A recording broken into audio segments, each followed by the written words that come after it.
বাইরে বৃষ্টি আর মনের ভেতর তেলে ভাজা।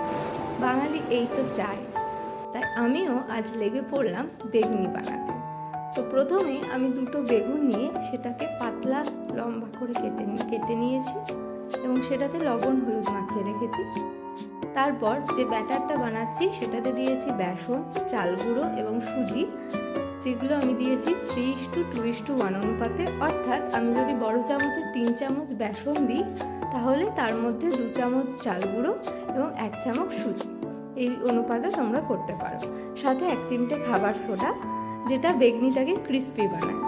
এখানে চাল গুঁড়োর বদলে তোমরা আটা বা ময়দাও ব্যবহার করতে পারো। এর সাথে লঙ্কা কুচি দিয়েছি, যেহেতু আমি কোনো গুঁড়ো মশলা ইউজ করিনি।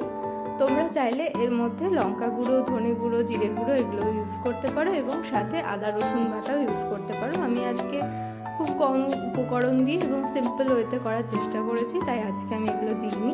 এবং এই সময় মনে রাখতে হবে যে ব্যাটারটা যেন অতিরিক্ত পাতলা না হয়ে যায়, এবং এই ব্যাটারটা তৈরি করতে হবে নর্মাল টেম্পারেচারের জল দিয়ে।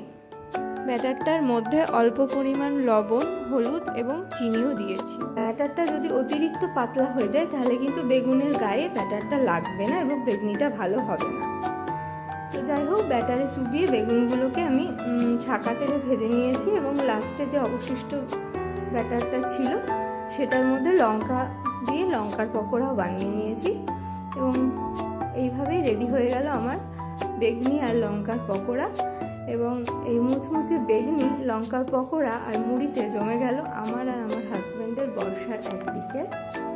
তোমাদের বর্ষার বিকেল কেমন কাটছে কমেন্টে জানিও। আজ গল্প এই অবধি, আবার গল্প হবে পরবর্তী কোনো ভিডিওতে। ভালো থেকো তোমরা সবাই, সুস্থ থেকো। Have a nice day.